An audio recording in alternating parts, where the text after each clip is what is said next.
Minorikawa stood on the sidewalk, weighing his options. Chiaki's phone call had thrown him for a loop. He had expected her to be anxious about doing interviews, but wow, she was a real basket case.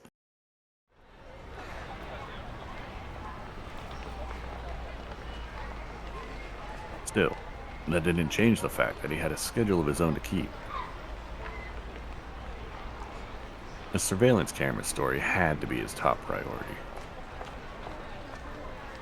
Chiaki would just have to find some way to fumble through things on her end. He headed on down Dogenzaka, scanning his surroundings as he went. There were cameras set up on streetlights all over the place.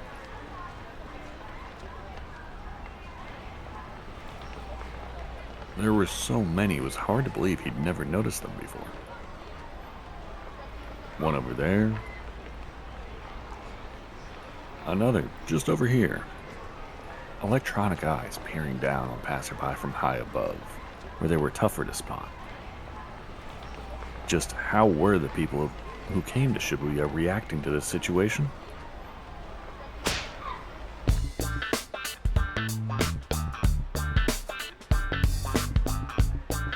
Hey, you there! Minorikawa called out to a man riding by on a bicycle.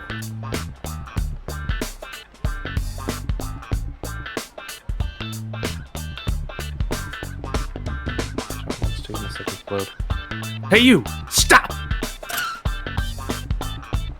The man brought his bike to a sudden stop.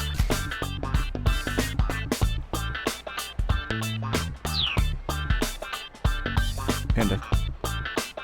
Huh? What's the matter? Yes. Hi, the name is Minorikawa. Wait, that's not me. Hi, the name's Minorikawa. I'm a freelance writer. Okay. I'm just doing interviews for a magazine, and I'd like to talk to you. A magazine? Which one?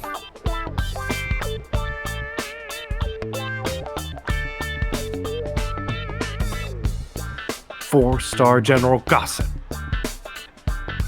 Minorikawa did his best to sound proud. Oh. Well, I'm actually in a bit of a hurry here. Minorikawa soldiered on.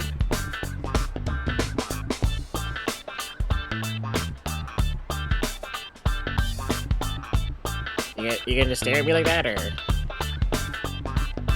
See that? He pointed at one of the nearby surveillance cameras. What? The man asked. A blimp?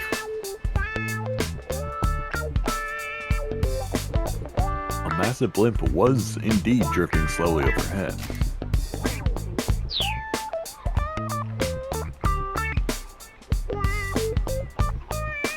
No, the camera!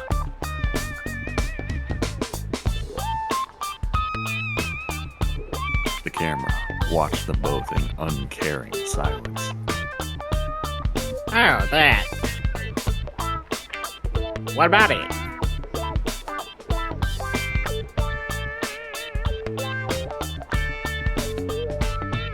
What do you mean, what about it? Those cameras have been installed all throughout Shibuya.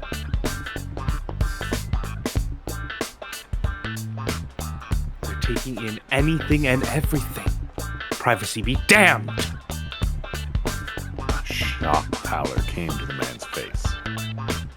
Ow! Really?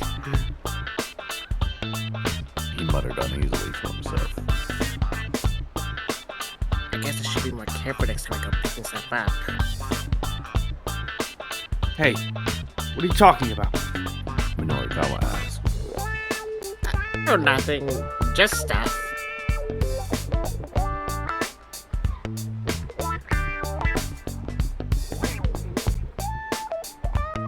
we dodged the question entirely. Anyhow, I think there's some good things about the cameras too. The man said hurriedly.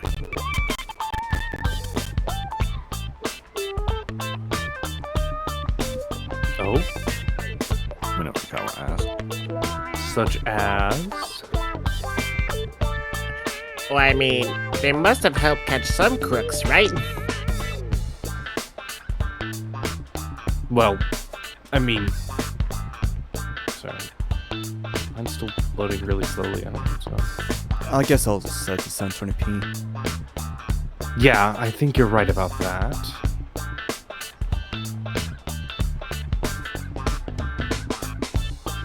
Oh. Well, it seems like it was loading fine for Panda. It's just slower on my end. I don't Okay. understand. Yeah.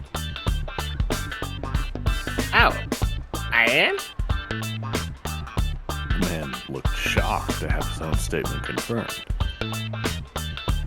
Are you? Are you hiding something from me? No, nothing in particular. The man shook his head vehemently. Nothing at all, really. Well, whatever. Minorikawa said. In any case, even if the cameras are helping in arresting criminals, there are some places where people just don't want to be watched. What? For instance, how would you like it if someone set a security camera inside your home? What do you mean? I mean, a burglar might try to get into your home. If you had a security camera, you could be alerted right away. Isn't that kind of an extreme argument? Nope!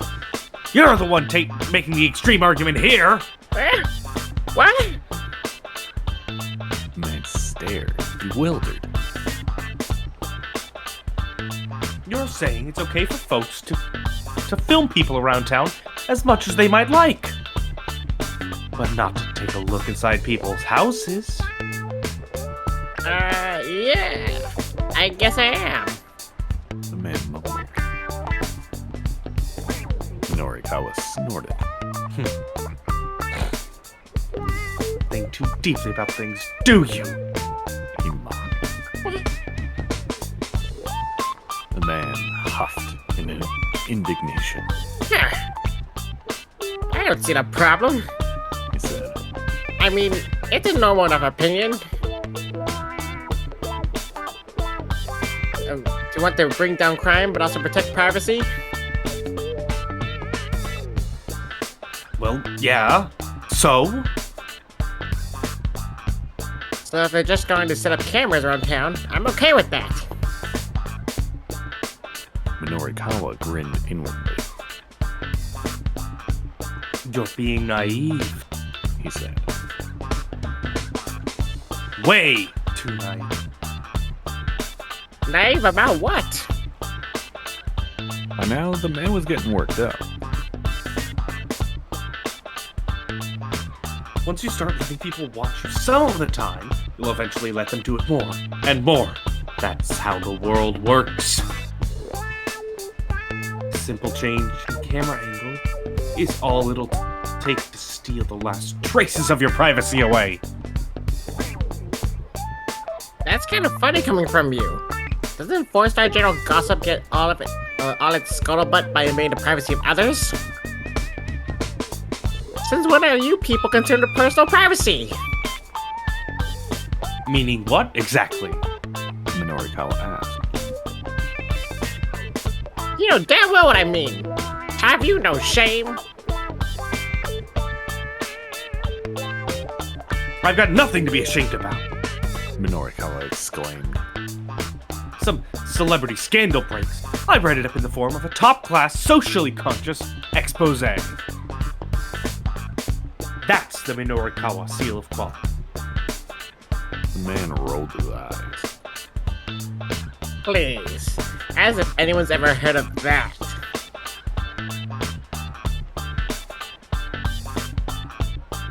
does it mean?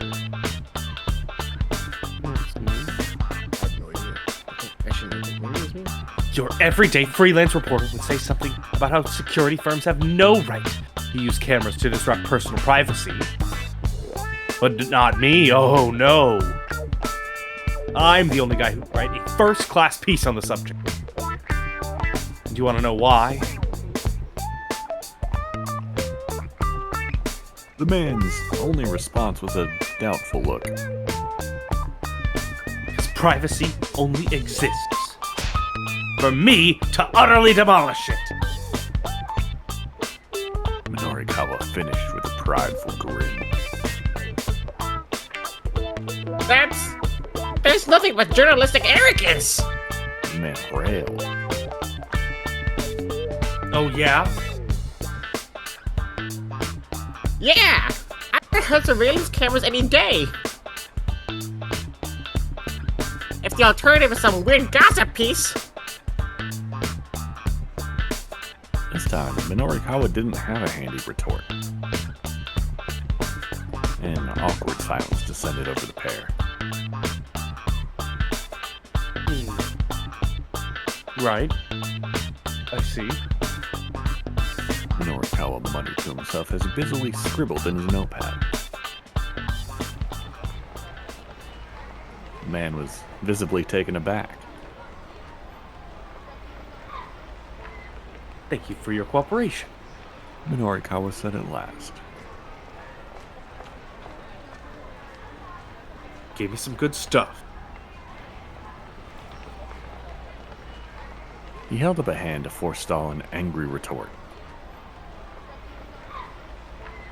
I realize I probably got you a bit riled up. You'll have to forgive me. What? The man peered up at Minorikawa in disbelief. This is just my interview style. Sorry, I know it's a little unorthodox. Buddy, you're a weirdo, you know that? The man said. Yeah, I hear that a lot. Minorikawa laughed. So can I go now?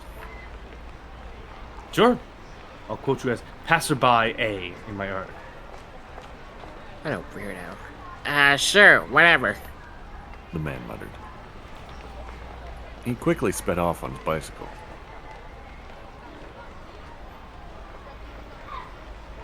Minorikawa now had some material for his surveillance camera piece.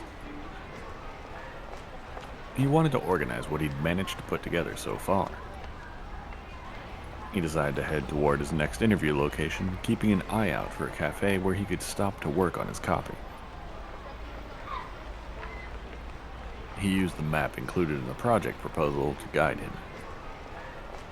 It was hard to read the words and make out the details, but it looked like the Nokane building, where the Burning Hammer demo was being held, was just down Center Guy. There was no indication of which floor the event would be held on, however. That made him a little anxious, but he'd probably be able to find someone to point him in the right direction once he got to the building. He spotted a cafe up ahead. Coffee, please!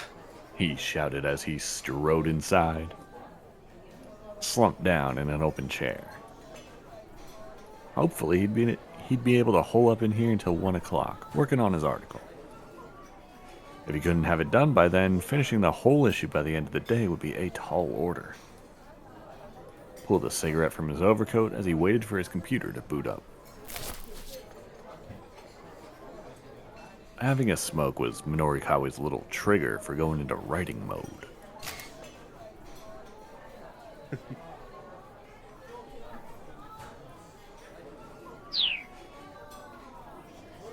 Stuck the cigarette in his mouth and lit it up. With the first heavy draw of smoke, he felt his mind focus. The rough idea for his article came to his head nearly fully formed. All he needed to do now was get it all written down. Finally, his laptop finished booting up.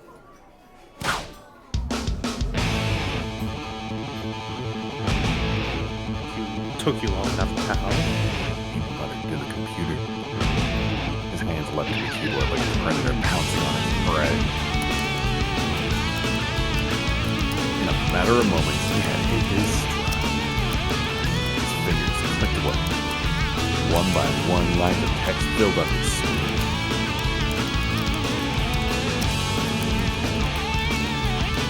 A waitress stepped up beside him.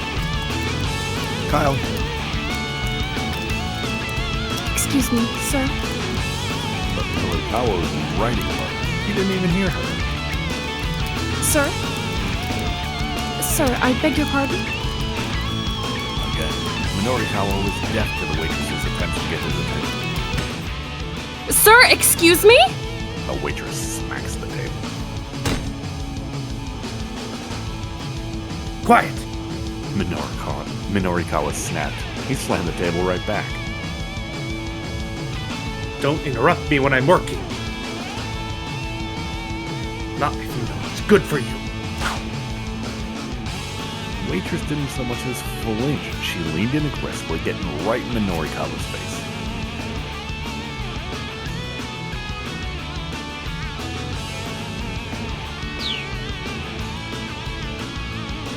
Sir, I hate to bother you, but I have to ask you to please refrain from smoking. Minorikawa blinked. This is a non-smoking establishment, sir.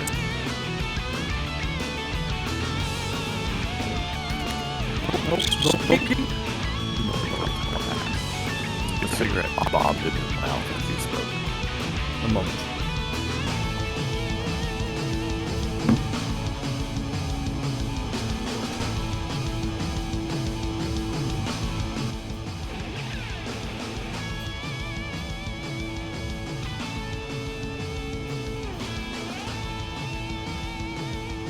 The waitress pointed sharply to the sign on the wall.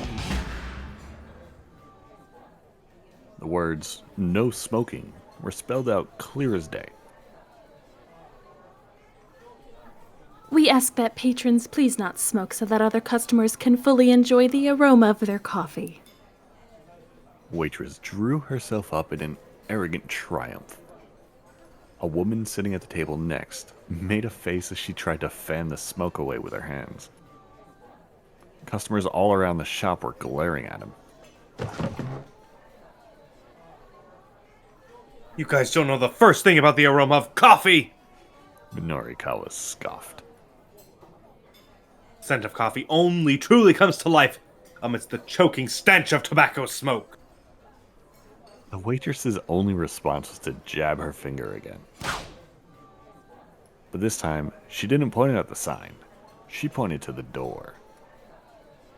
Sir, if you're going to smoke, please take it outside.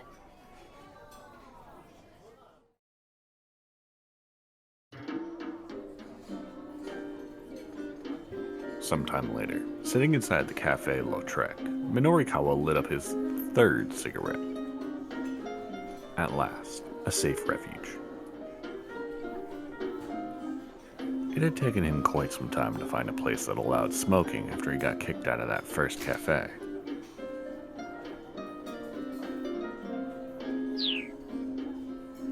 Now he was in a rush to make up for lost time. His fingers flew over the keyboard at lightning speed. The more he wrote, the harder he focused. At this rate, he'd have the story wrapped up in no time.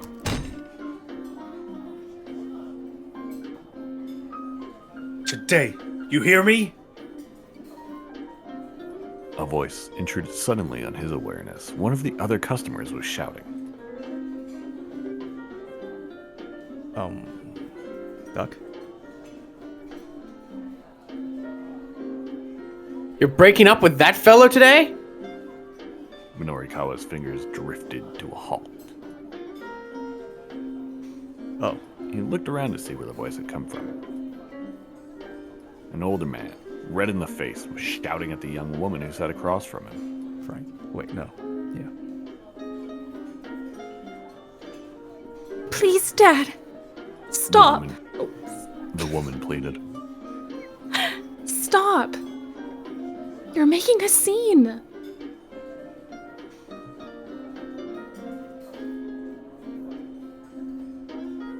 Father-daughter. It was rare nowadays to see a father behave so imperiously toward his own daughter. Just how sheltered had he been trying to keep her? Minorikawa couldn't see her face from where he was sitting, but his interest was piqued.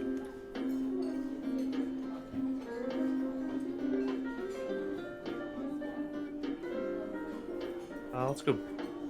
Need to focus on the article. No, he reminded himself that he needed to finish his article. Besides, if this young lady looked anything like her father, he'd just as soon pass. Minorikawa went back to his typing.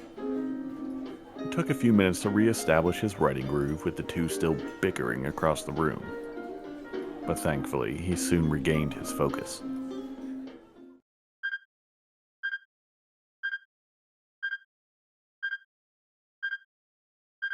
What's that?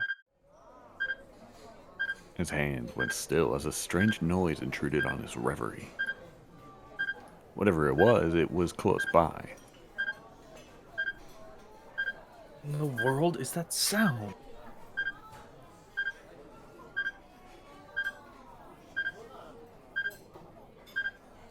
I don't know, that sound is pretty annoying. I think I need to get to the bottom of this. Oh, I need to get to the bottom of this, or I'll never be able to concentrate. Just what the heck? Where the heck is that sound coming from?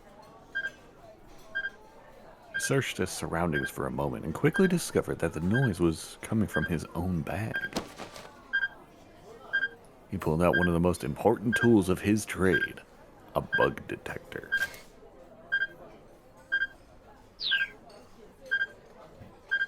It was on, and it had picked up a signal.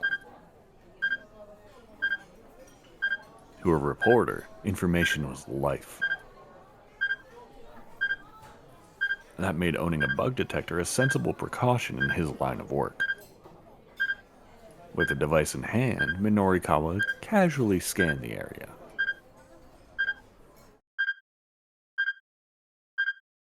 Eventually, he zeroed in on the signal. He stood up. Everyone, your attention please! He announced. Someone set up a listening device in here! Several cafe patrons turned their heads in disbelief.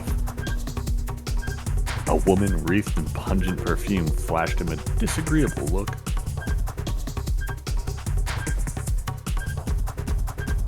Lini? Oh, come on, that's ridiculous. She huffed. There's something fishy going on. The only thing fishy right now is you. The woman declared disdainfully.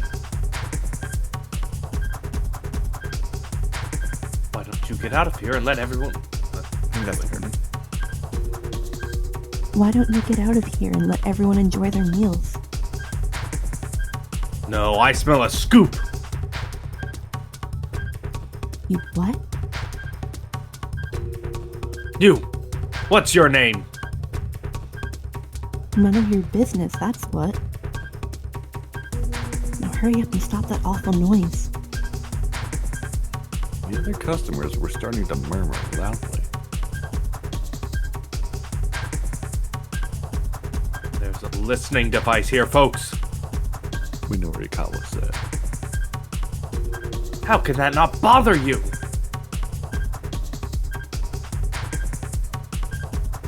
Do you know where it could be?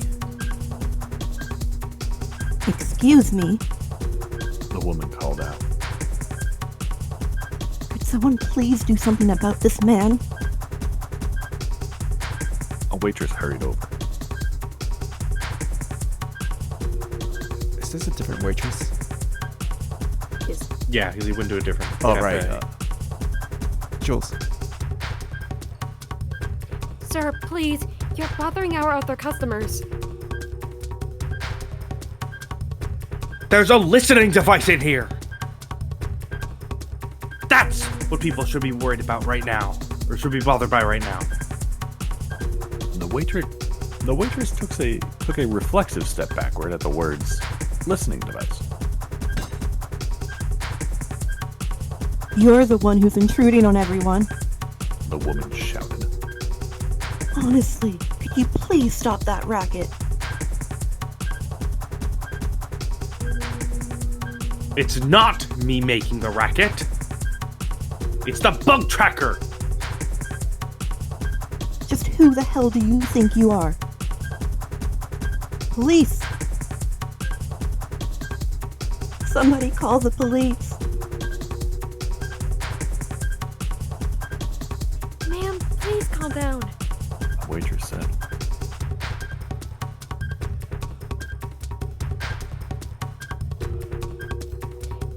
There are other customers here and...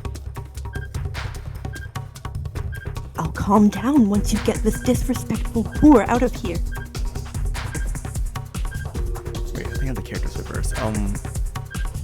The one with the perfume, that should be you, Jules, and Waitress, Lini, you can play her. Oh, okay.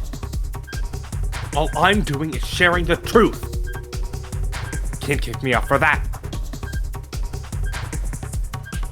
The waitress wavered, clearly intimidated by both of them. You sure got a lot of nerve. The woman snapped at Minorikawa. Go play detective somewhere else. I'm not a detective. I'm a reporter. Really now? By far my least favorite profession.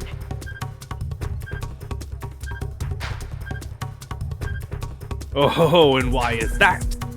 Someone write a story about you, lady? Got any skeletons in your closet? You shut your mouth! How dare you! Yeah, I smell a scoop here, all right. And the smell is coming from you. Oh, stop it already with your scoop nonsense already. It's no use trying to hide things from me. You have no idea what you're talking about. Oh, yes, I do, lady. Go to hell! After you. Blah blah blah blah! Blah, blah, blah, blah, blah, blah. Blah blah blah blah blah blah blah! Blah, blah, blah, blah, blah, blah, blah, blah, blah, blah, blah, blah, blah, blah. As they shouted over each other, their words blurred together until, well, they were barely words anymore. The onlookers could only hear indistinct, meaningless raving.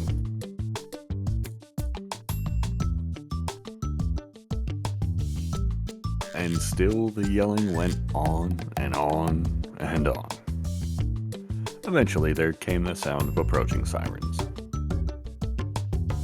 But even when a police cruiser pulled up outside the cafe, the two didn't slow their bickering.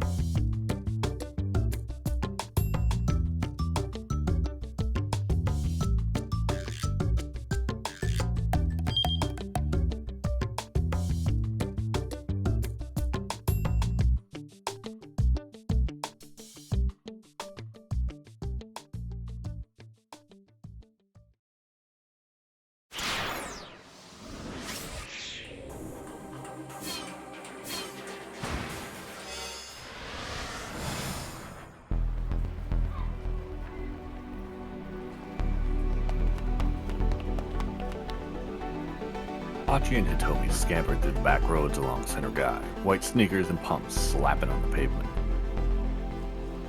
Achi kept his eyes peeled, continually checking ahead and behind as they darted through the gaps between the buildings.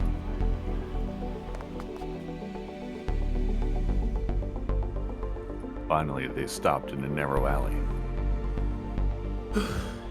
There's no way he'll find us here. He said. No one knows about this place. He took another look around and let out a sigh of relief. It seemed they managed to shake the gunman for now.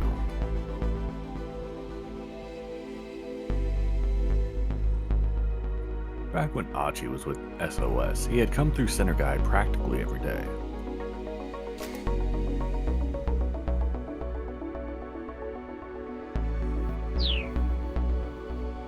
The gang had started out as a little more than a group of local teens. They didn't do much in particular, just horsing around and killing time. What mattered was that they were having fun. But it wasn't long before it wasn't all fun and games. Achi couldn't help but notice the slobs who were making a mess of Shibuya, dirtying it all up. He wasn't about to let them get away with it. Most frequently, it was folks who tossed cigarette butts out on the street or plastered walls and graffiti. When they didn't respond to his more gentle warnings, he found slightly more forceful ways of getting his point across. SOS got a reputation. Street punks started trying to pick fights with its members. Those guys required a bit more force to handle. And when it came to the worst of the lot, the drug dealers, the muggers, the guys who tried to force themselves on women, it was full-on battle, no holds barred. Before long, SOS had established itself as something of a vigilante corps. Soon it became known as one of the biggest gangs in Shibuya.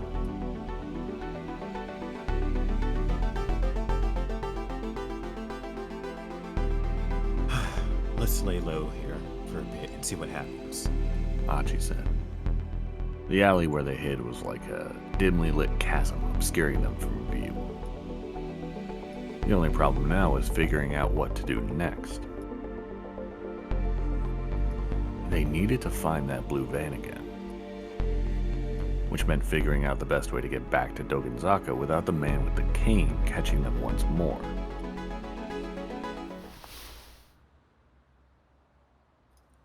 Achi, Hitomi whispered. I think I can handle myself from here. She got to her feet and gave Achi a deep bow. Whoa! Achi held up a hand. We've been over this already. You're not going to be okay. That guy has a gun. If you let her go up against that assassin alone, he might as well be the one to pull the trigger himself. Thank you so much for everything you've done for me. Hitomi continued as if she hadn't heard him. She started to shuffle out of the alleyway. Hey, what did I just say? Really, Achi, I appreciate your concern, but I can't in good conscience put you in danger anymore. But, I mean... Achi tried to press the point, but Hitomi cut him off. There's no good reason for you to risk yourself to keep helping me. Her tone was resolute. Hey. Still, Achi was determined to help her anyway. He refused to back down. Look, I want to help people who are in trouble. So what's so wrong about that? Huh? He locked eyes with Hitomi, willing her to understand. I'm not the most dependable guy. I know that. But still, Hitomi dropped her gaze, and Achi trailed off, feeling like an idiot. It's no use. I'm no use. He hung his head with a sigh.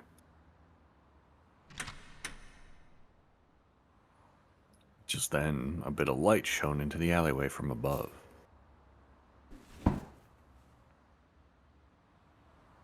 It looked like someone on the adjacent building's upper floor had turned on the lights.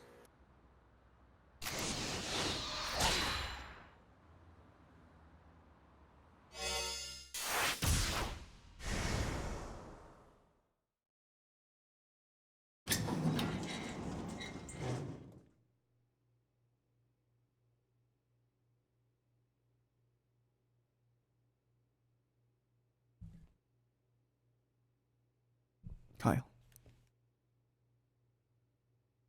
The storeroom door opens with a rough, grating sound.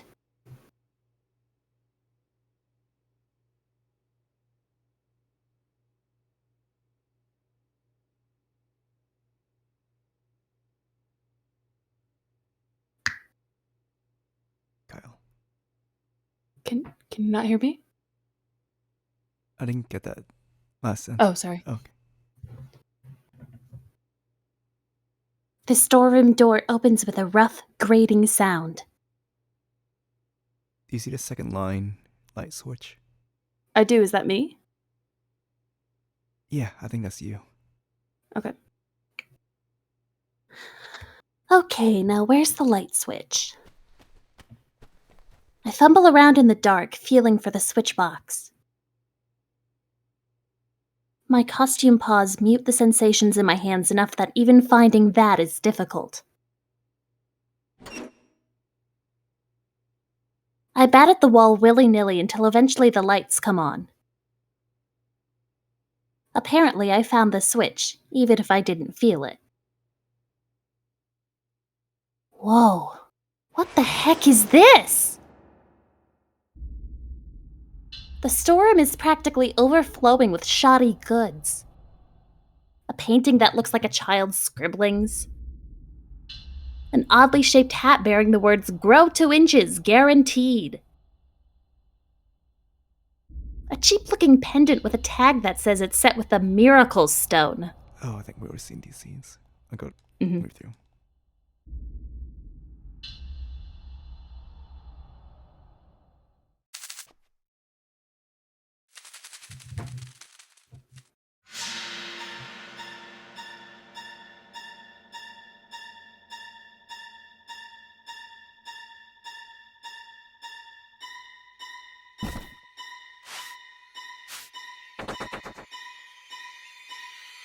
I snatch up the cardboard box and make a run for it.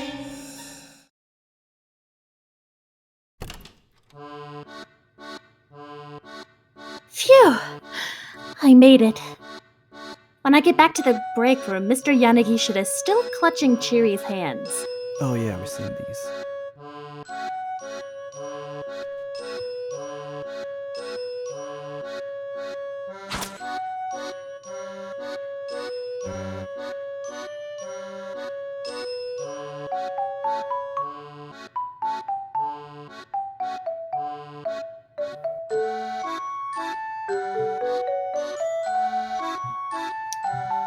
I believe we were at the part where me and Chiri split up to look for it. Oh, that's right.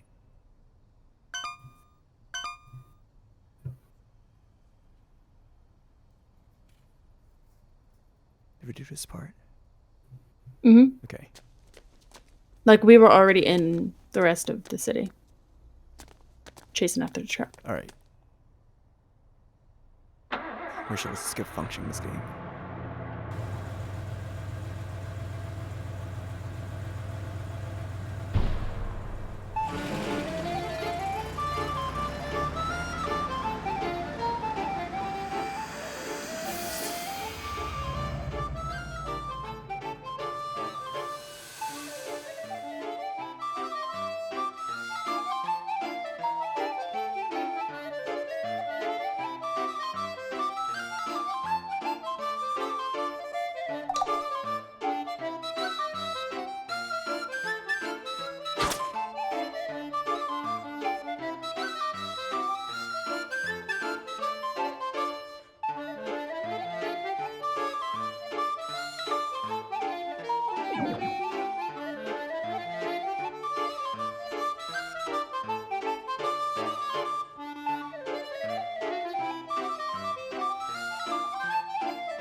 Go ahead. I don't think we picked this option.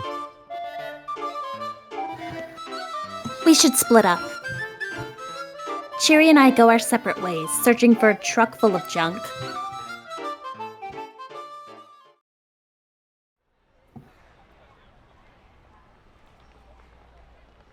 I make my way to Center Guy.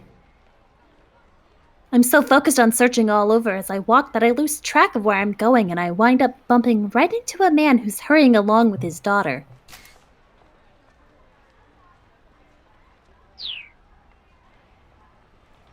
Oh, pardon me. I hop back to my feet and go to bow to the man in apology. Ow! He bows at the same time, and we manage to bonk our heads together. Sorry. As her dad drops to his knees, clutching his head, the girl begins to wander off. Duck. Hey, Hana, wait! The man lurches to his feet and rushes after the girl. She seems like an odd kid, only 10 or so, but strangely cold and distant for her age.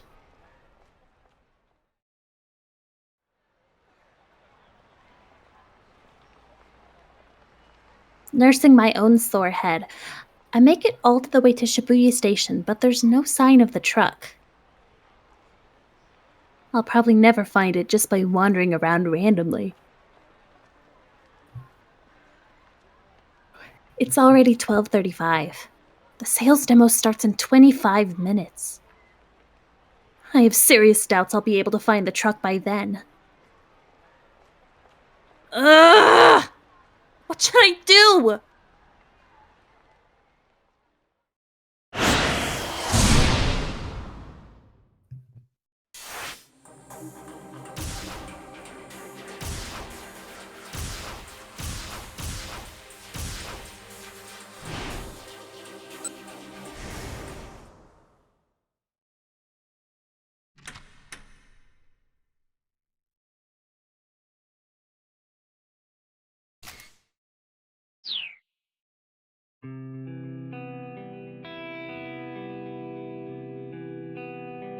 Frick. The light illuminated Hitomi's face. When Achi saw the look in her eyes, he reconsidered his decision. She was trying her hardest to hide it, but she was clearly terrified. No way was he letting her go back out there alone. Still, if he tried to insist, she would only refuse him again. Hitomi. Humor me for a second here. Tell me, what's the proper way to dispose of a plastic bottle? She stared at him in surprise. Well, first you remove the cap and the wrapper. Then you rinse out the inside and crush it. Achi let out the breath he'd been holding. Okay, good. Huh? I don't understand. It's good.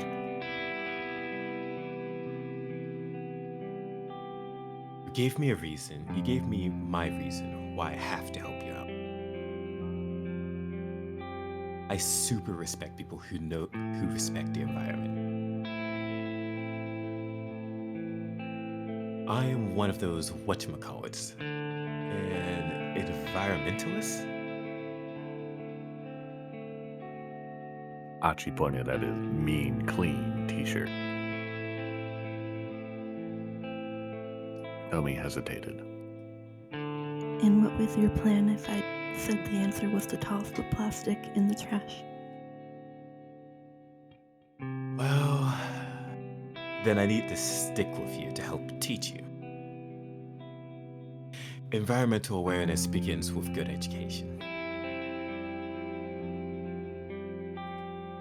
So then you're going to tag along with me regardless. Look, I'm just super pumped to learn that you care so much about proper recycling. Achi cracked a huge grin. Okay then. Okay? If you're really that sure about it, I guess I could use your help a little while longer. Hitomi flashed him a little smile. Man, she's so cute. Achi thought.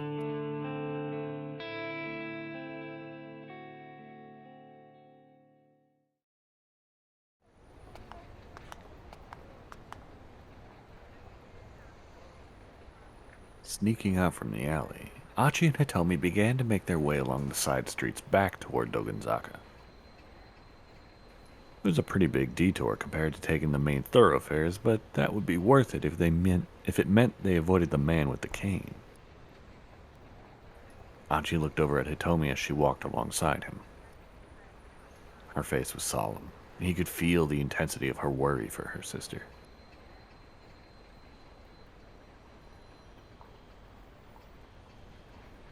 Oh, well, well, well. Look who got himself... That's not me. Emilio?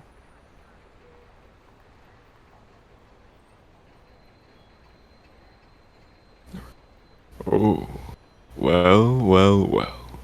Look who's got himself a little cutie. A sudden call startled him, and he spun around. Yo, mean clean, over here. Achi spotted a young man up ahead, sneering at him. At his side were two others. Achi recognized the lot.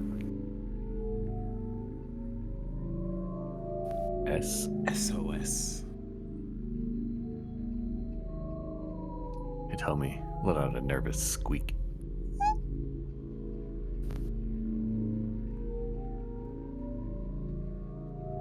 Achi? Don't worry about it. He led her onward, attempting to stride right past the trio. Whoa. Hey now, you just gonna ignore me? That's pretty damn rude. Especially coming from someone who used to be an old buddy. The three toughs moved to bar Achi's path. Oh, she's hella fine. Come on, ain't you gonna introduce us?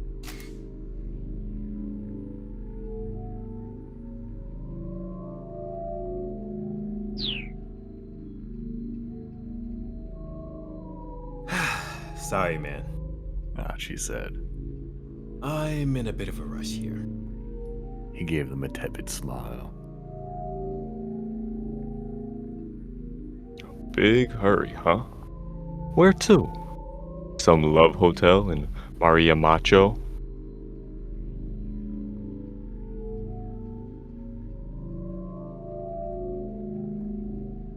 Duck. Too rich. Another chimed in. She is Screamer Achi. Achi.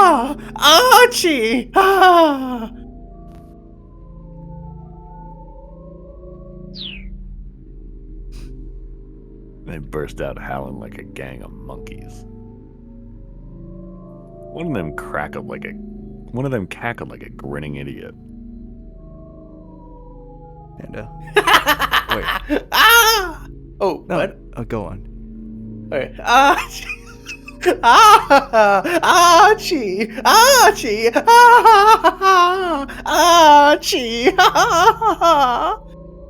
Achi felt his anger boil.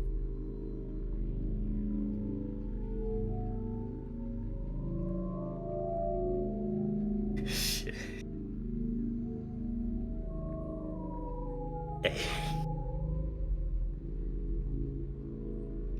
These guys were in a sore need of a major ass kicking. Achi stepped up to the ringleader.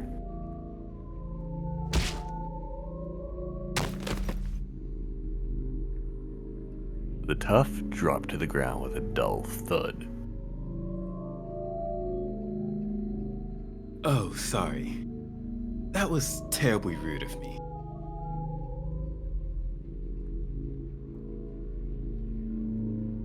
But he eyed the others like a hawk eyeing his prey. Is he going to be alright? Hitomi murmured. She looked at the man Achi had laid out with some concern. He'll be fine. If that's all it took to knock him out, he's got no right to act all badass.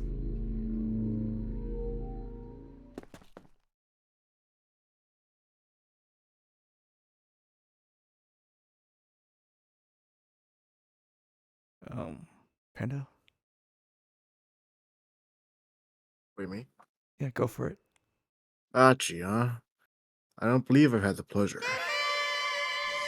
A taller man with an angry gleam in his eyes had appeared atop the steps nearby.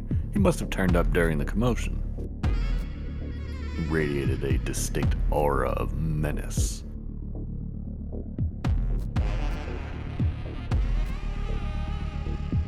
That's me. Achi replied.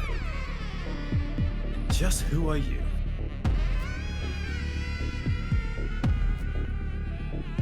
For once, it was someone he didn't recognize. Name's Yoji Kiryu.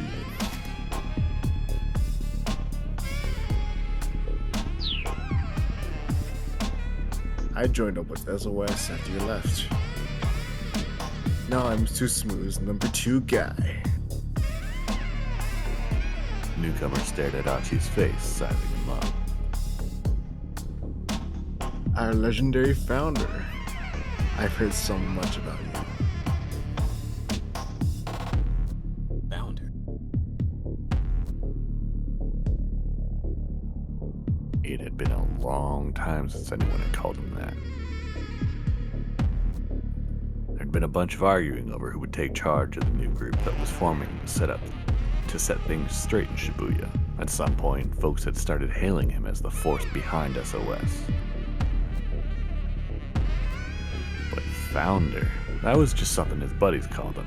He had never paid it much heed. Shibuya was a place for fun, not hierarchies. At least in Achi's mind, that was how it was ought to be.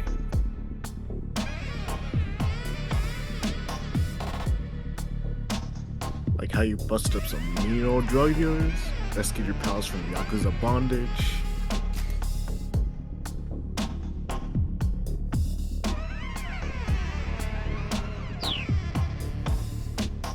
You're a real hero. Kiryu's tongue flicked from his mouth like a snake's. Hitomi shuddered. Achi couldn't blame her for being creeped out. But that's all in the past now, isn't it? Kiryu continued. You went modestly on your way. It's up to us now. And we've helped SOS grow by leaps and bounds to help carry on your legacy, no matter who stands in our way. That thought didn't sit right with Achi. If aggressive expansion was the name of the game, the gang was losing touch with its roots. It wasn't about keeping Shibuya safe and fun anymore.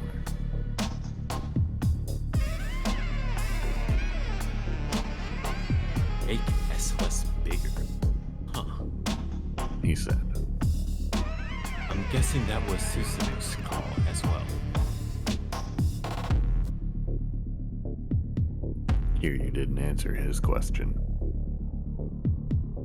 His mouth merely twisted into a knowing sneer.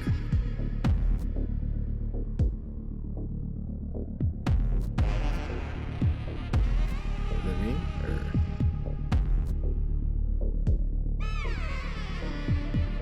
Is that me? I think so. In any event, I think these boys here need a little lesson in manners. The guillotine ought to do a trick.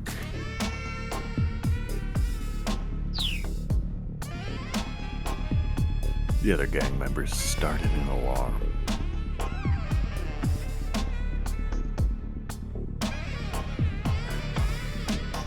Who was knocked out again? Ducks on his butt. Okay, Emilio, I think. Whoa, hey, just calm down, man. Show me. Is it the second guy? Oh, It's another guy. Frank, go for it. Please, anything but the guillotine. Kiryu pointedly ignored their pleas. Whoa, hey. What's the guillotine? Achi asked, and Kiryu smirked. The guillotine is a guillotine.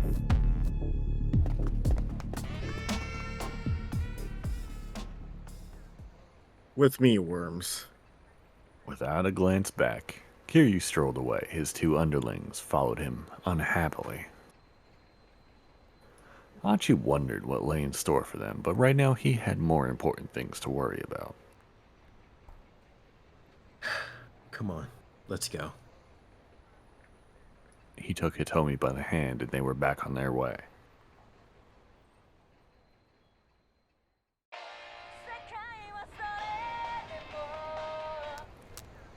Oh, that's me.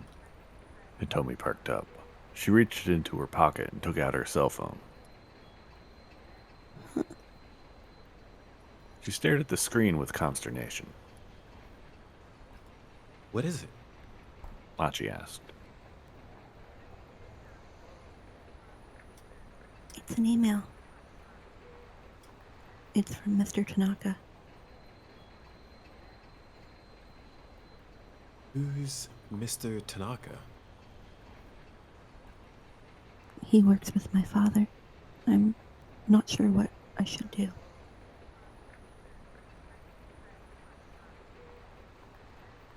Achi remembered that the criminal had warned her against contacting her family or the police.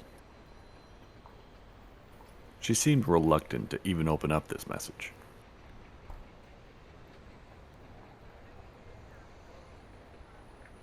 I'm sure it's fine to just read the email. He said. And besides, he's not the police, and he's not your family. Yeah, you're right.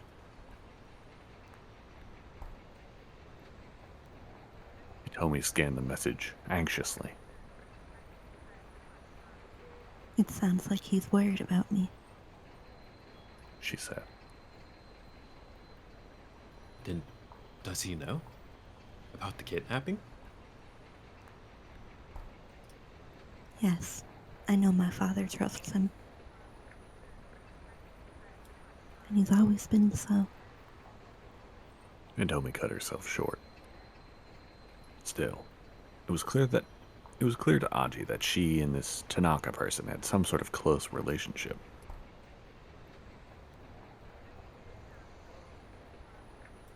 I wonder if it's safe for me to let him know what the situation is. I think it should be. Achi told her. I mean, the kidnappers aren't gonna know that you sent an email, right? Hitomi began typing out a response. Achi watched over her, wild speculations running through his mind. There was no way a mild-mannered young lady like her could be dating one of her father's co-workers, was there?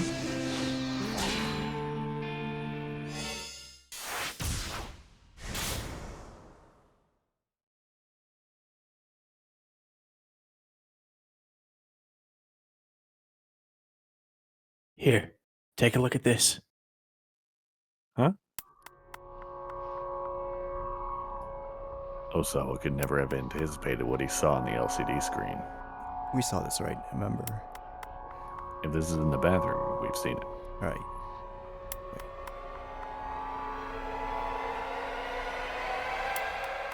It was an email from Hitomi. Stifling an exclamation, he scanned the contents of the message.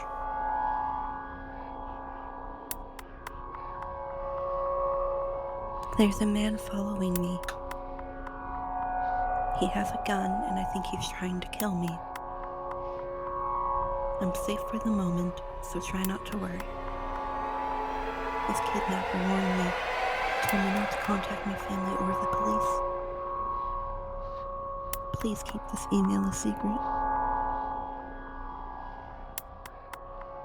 But didn't Hitomi give the kidnapper the ransom? Osawa said.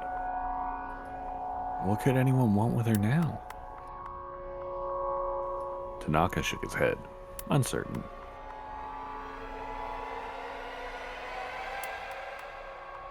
He wouldn't know any better than I would, I suppose. Do the police know about this?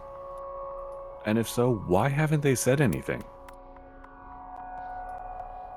He felt himself start to tremble as he searched for answers in Tanaka's silent gaze. Do you think this could be related to that other thing?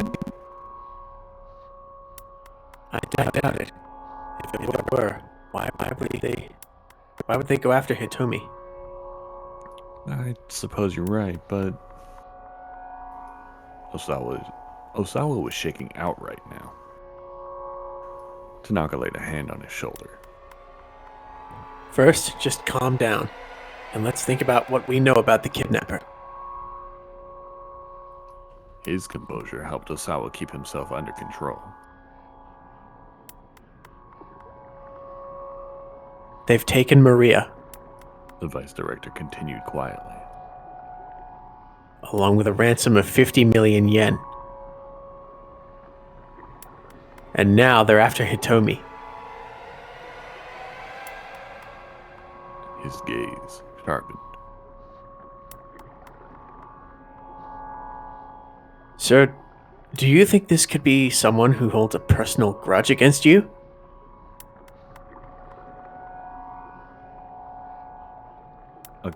A grudge?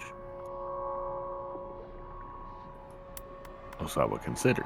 He couldn't think of anyone who would have a reason to attack him. He'd been too caught up in virus research since his time in school to have formed any hostile rivalries.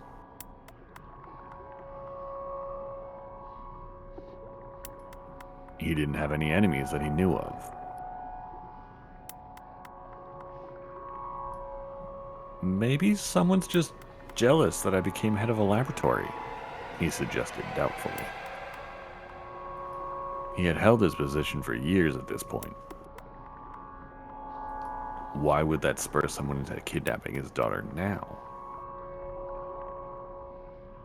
Has anything happened recently? Tanaka asked. Anything strange since you got back from overseas? Since I got back? Osawa's heart skipped a beat and started pumping faster. The first thing that came to mind was the solicitation he'd gotten from the American laboratory. If he accepted the offer, it would put Okoshi Pharmaceutical in quite a bind. Possibly enough to warrant someone holding a grudge over it. But the only other person who knew about a potential transfer right now was his wife, Ai. No, Osawa said. Nothing. Not that I can think of. He couldn't bring himself to discuss the transfer with Tanaka. He felt a surge of guilt for contemplating leaving his trusted assistant behind. If he did make the move to America, he planned to recommend that Tanaka replace him as department director. Still, he didn't expect that to make up for his abandonment.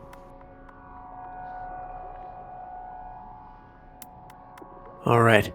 I'll see what information I can find then, Tanaka said. The kidnapper had forbidden any contact with either family or the police. But Tanaka was outside of that circle, and he knew how to handle himself with discretion. I'm sorry to have to put this on you, Osawa said. And thank you. For now, let's see if we can get Hitomi to exchange some more emails. An uncomfortable thought suddenly occurred to Osawa. He blurted it out without thinking. Why do you have my daughter's contact information on your phone? Tanaka gave him a worried look.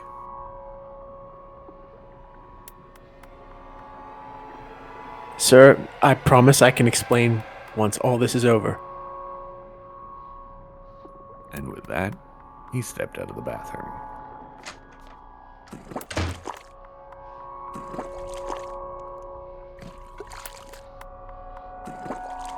Something in the tone of his final words left Osawa to wonder. Could it be that Tanaka and Hitomi were dating? He hoped dearly for that not to be the case. Their age difference alone made the idea a disturbing one, let alone so many other considerations.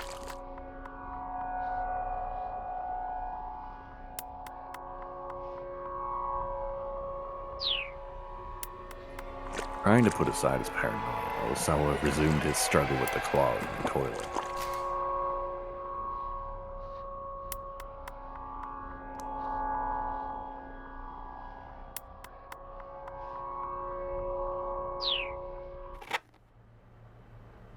Oh, goodness.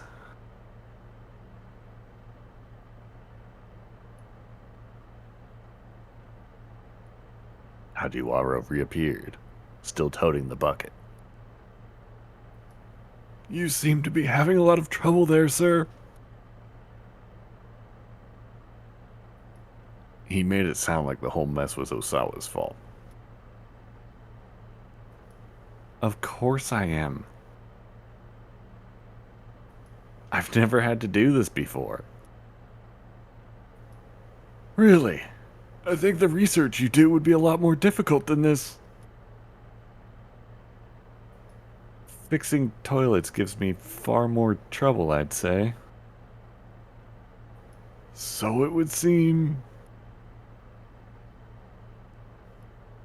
Hajiwara stood watching, as if Osawa's efforts made an interesting show. I don't know the first thing about viruses, sir. But I don't find unclogging toilets to be that difficult. Oh yeah? Osawa snapped. Then how about you fix the damn thing? Kajiwara really was a world-class pro at pissing people off. Are you sure? You don't mind? The detective asked. Be my goddamn guest. Osawa shoved the plunger into Kajiwara's hand.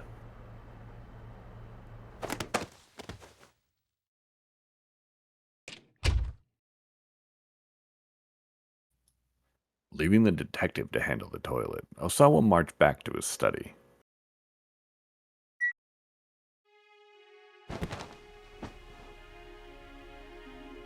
He turned on the CD player and laid back on the sofa, squeezing his eyes shut. He was seriously on edge. Kajiwara had totally broken his stride.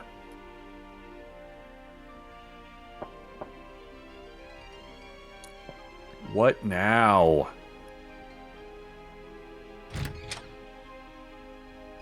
The door to the study slid slowly open. It's Detective Kajiwara, sir. That was me. Is it? Yeah. I think it is, yeah. It's Detective Kajiwara, sir. Please don't come in here without asking. My apologies, Mr. Osawa. I just wanted to inform you that the toilet has been fixed. Oh wait, maybe it isn't me. Yeah, it is a detective. It's all good. Right? Fine. Osawa hardly cared. He just wanted this guy to give him a little peace. Oh, my. Is that really all you have to say, sir? Nary a compliment or encouraging word? Maybe a good job, Kajiwara? Or you're getting a promotion, detective? Osawa blew out his breath in exasperation. How are you a detective? I'm not sure I get your meaning, sir. You are completely clueless. I'd like to ask your superiors to replace you with a detective who knows how to take his job seriously.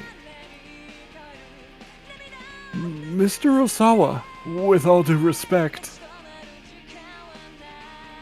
it's unusual for a precinct detective like me to be stationed here at a victim's home. What's your point?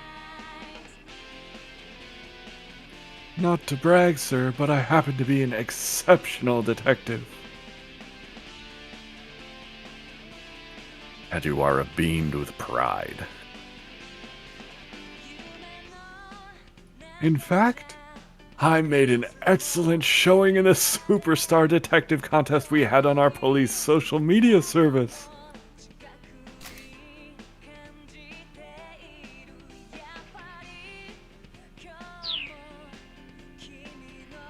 For a moment, Osawa thought that the bolt of incredulous anger that shot through him was an onset of a stroke.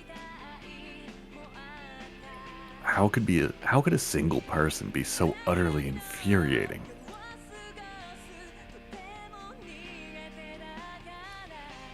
And you can't tell anyone about this, Kajiwara went on obliviously.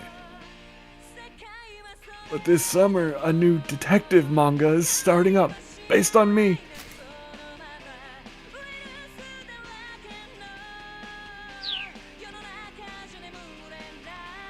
Osawa sped out a peal of feigned laughter.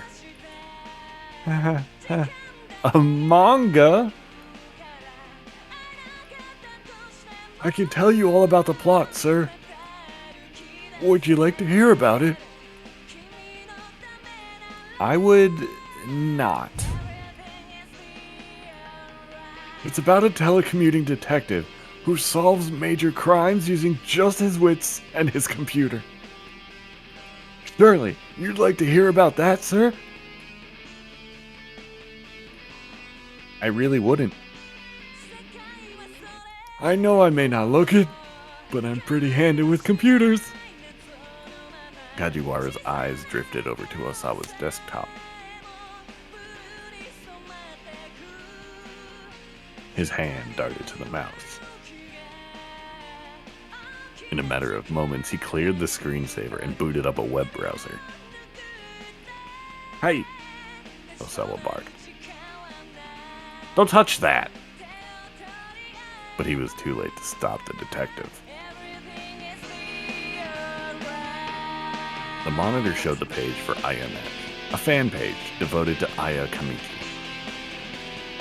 Osawa's imminent rage stroke was beginning to make his vision grow fuzzy. You come to this site regularly, sir? Regularly? Well, I'm not sure I do.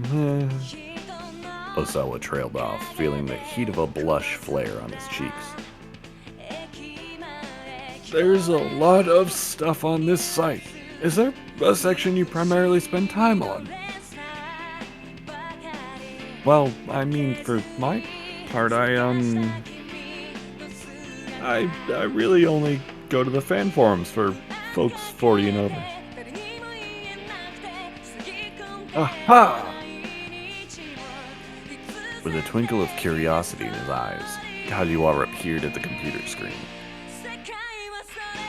Having his privacy invaded to this degree was the ultimate disgrace.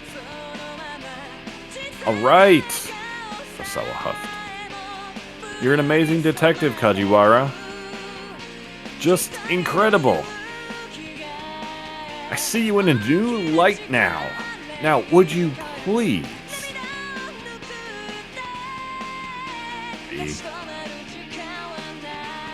Would you please leave me alone? He got up to leave the study. Sir, hold on. There's something I wanted to give you. Kajiwara reached into his pocket. I don't need a damn banana.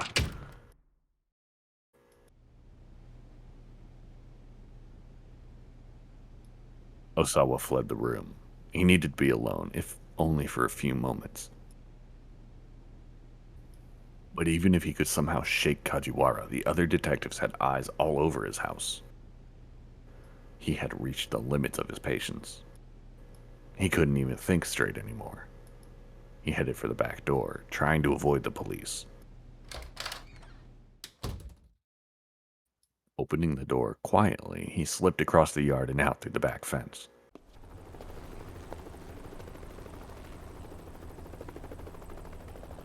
He didn't want to venture too far from the house. He found a tiny alley and took cover there, thankful for a few moments to himself at last.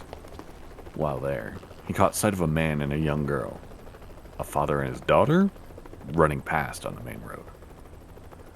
It looked as if they were running from something. The man glanced anxiously back over his shoulder, dragging his daughter by the hand.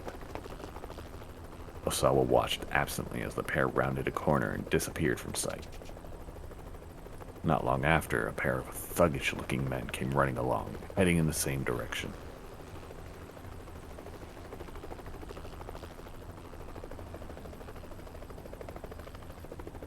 Emilio? Or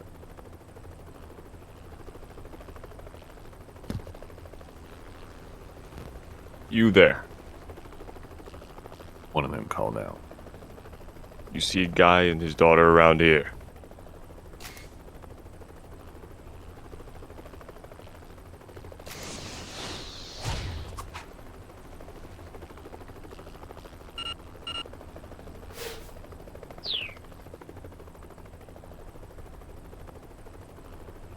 They should have come by this way. There was a hint of menace in his voice. Osawa feigned ignorance. Don't think so. No.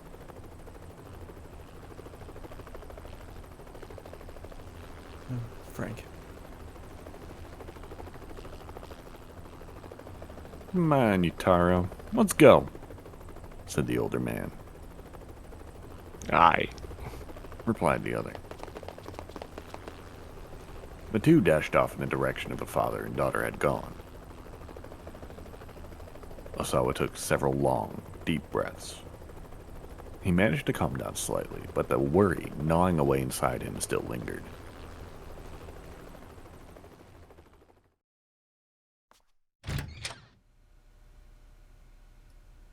Osawa groaned inwardly when he got back to his study.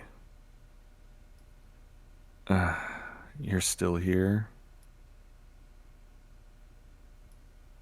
Yes, sir. I was told to keep my eyes on you, after all. Believe me, it shows. Mr. Osawa, if you're going to go outside, I'd appreciate it if you let me know first. What? Had Kajiwara realized he'd snuck out of the house? But more importantly... Kajiwara reached back into his suit pocket.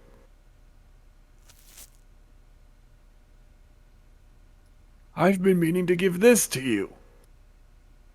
He held out a small plastic bag. Inside was a scrap of paper of some sort. What's that? Osawa asked.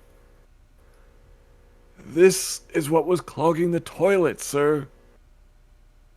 With some hesitation, Osawa took hold of the bag. Yeah, that's, The passenger name here is listed as Kenji Osawa. In the plastic bag was a plane ticket. Specifically, the one for his upcoming flight to the US the following week. He'd left it out on his desk. How had it wound up getting flushed down the toilet? This looks like it's pretty important, sir, Kajiwara said. I must say, it was pretty careless of you to accidentally flush it. A wry sort of smile came to his face. Although, the detective added, I suppose the question of who flushed it is another matter entirely. Osawa was at a loss for words. Someone had tried to flush his plane ticket on purpose. He was sure of it.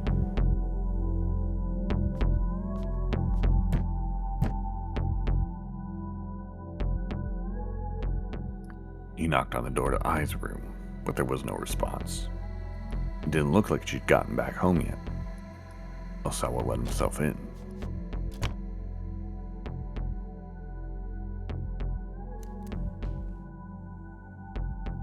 The stinging scent of her perfume pervaded the room, which was decorated in all white. Clothes was strewn all about as if to put her slovenliness on display. She'd been like this ever since they'd gotten married, and Osawa had long since stopped caring. It must have been I who tried to flush the ticket. He knew she didn't want to go. She didn't want him going to America, but still, couldn't she have found a better way to get rid of it? Thanks to her, he'd been stuck hunched over the damn toilet, fighting with the plunger. Osawa sat down on the bed amidst the brand-name clothing. Then he spotted something odd down by his feet. It was a gold cigarette lighter. Just when had I picked up smoking? Osawa picked up the lighter and set it on the shelf next to the bed. He started out of the room. Then he noticed a scrapbook on the bookshelf. The rest of the shelf was filled with fashion magazines, so the scrapbook definitely drew his eye. Curious, he took it down, opened it. Suddenly, Kajiwara came barging into the room. Mr. Osawa! He cried out. It's your wife! She's gone out completely hysterical! She's what? Please, follow me! Kajiwara led Osawa to the cafe where I had gone.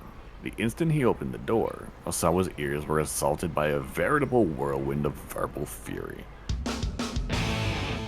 Jules. What the hell are you doing? Hurry up and arrest this man!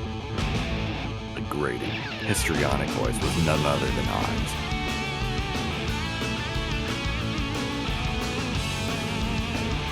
Ma'am, please. Begged the officer she was verbally assaulting. I just need you to come with me for a while so I can ask you a few questions about the situation. The officer looked nearly on the verge of tears. A strange man, not to be outdone by Ai's shouting, added his own voice to the chorus. Hurry up and find that listening device. She's got one on her. I'm sure of it. Shut up. Please shut up! He'd only just stepped into the door and already Osawa wanted to run away.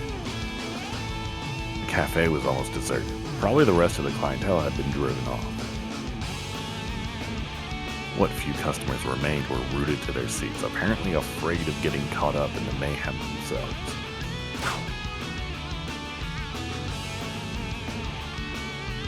How dare you call yourself a police officer?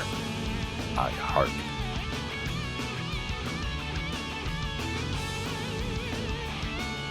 This This is dereliction of duty is what it is. Ma'am, please. The officer was in tears now.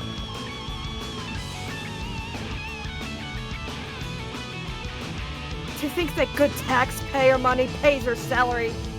Ma'am, please.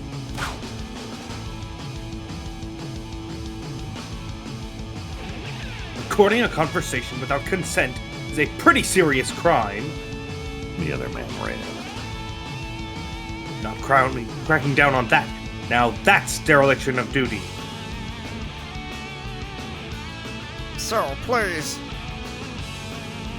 You know what? Fine. I'll find the bug myself. Sir, please. The policeman exclaimed again as the man advanced toward I, holding some kind of electronic device. I recoiled. Stop that at once! Don't you dare touch my belongings! Aha, so you do have something to hide. All right. Kajiwara interposed himself between I and this strange man.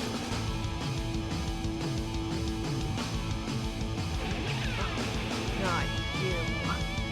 I groaned. Why don't you mind your own business and get the hell out of here? Yeah! The man agreed. Mind your own business. Oh, don't you mind me? Kajiwara replied. Ma'am, your husband is here. He gestured at Osawa. Osawa hadn't expected to be put on the spot. He stood frozen, speechless.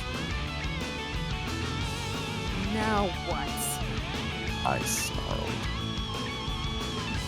What do you want? Nothing in particular. Osawa began to back away on reflex, but I closed in on him.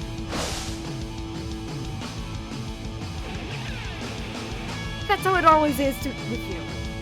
She shrieked. You never care one whit what I do to you. And you know what? That's fine. But it wouldn't kill you to show a little concern when I'm under attack like this. You're her husband? The strange man demanded. Look, someone's planted a bug on your wife. She be caught up in something? Like big?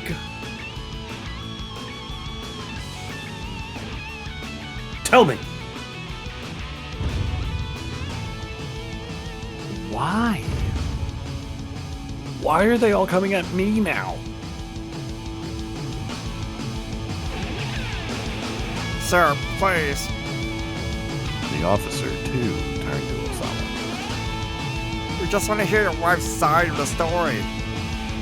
I'm afraid if I have to ask Ari to come back to the station.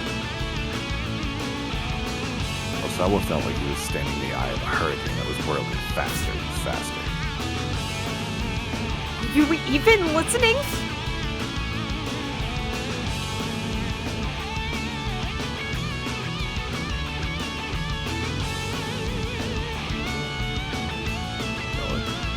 Hey, you hearing us all right, man? Everybody, please! Osawa simply stood, paralyzed, and stared at the storm of fury that raged on and on. But no matter how hard he wished for some escape, the storm showed no signs of passing by him by. I want to go home. I never should have come here. Why? Why did any of this have to happen?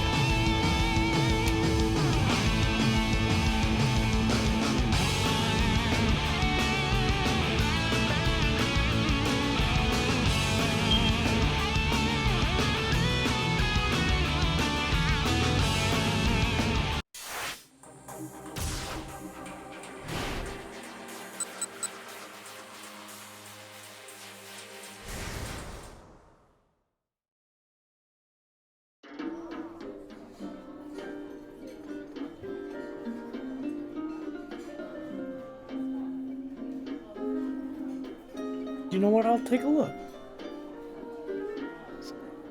Oh. Before we go. Didn't we already pick this one? Yeah, mistake. Are we switching to not test the bug?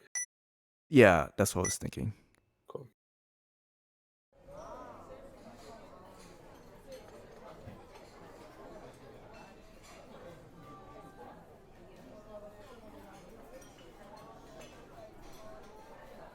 Oh wait, this is new.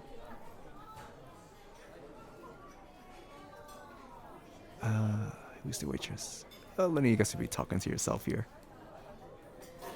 Let me just repeat your order back to you.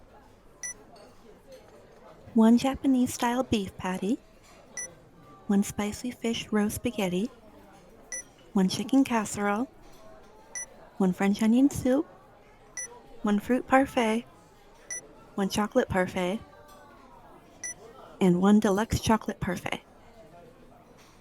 Will that be all? The waitress anxiously awaited confirmation.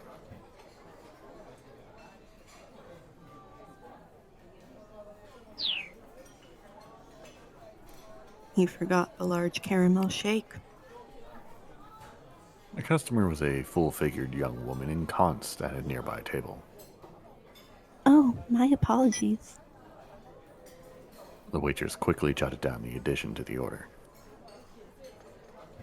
That'll do it for now. The young woman said.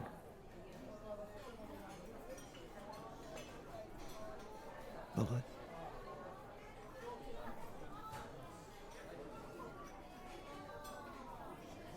Nolan? Sorry, I said it on mute. For now? Yikes. She's actually planning on ordering more after that? Marveling at this display of appetite, Minorikawa went back to typing.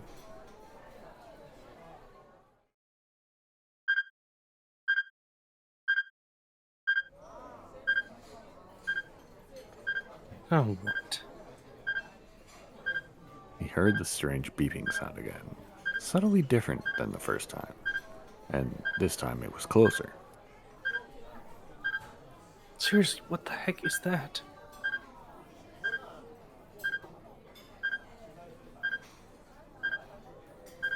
Never mind. I need to focus on finishing this article. Minorikawa immersed himself in his writing again. Before long, he stopped worrying about the curious sound.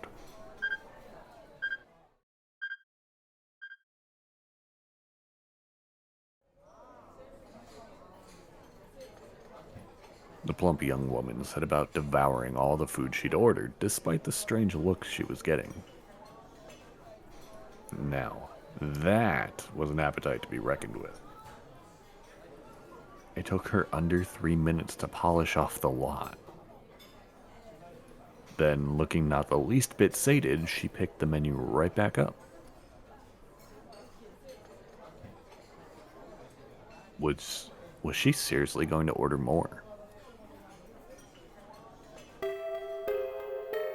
Minorikawa was starting to take an interest in this young lady. There might be a story here. He conjured up a series of headlines in his mind. Woman inhales 3,000 calories in 3 minutes.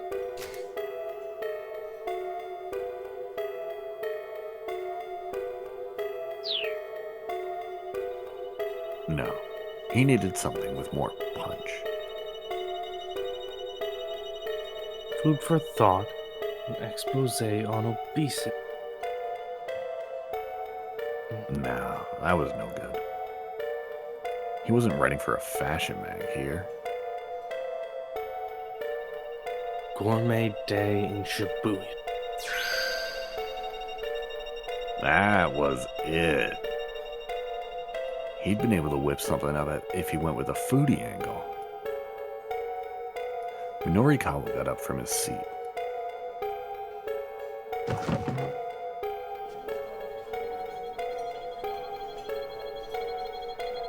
That's pretty impressive.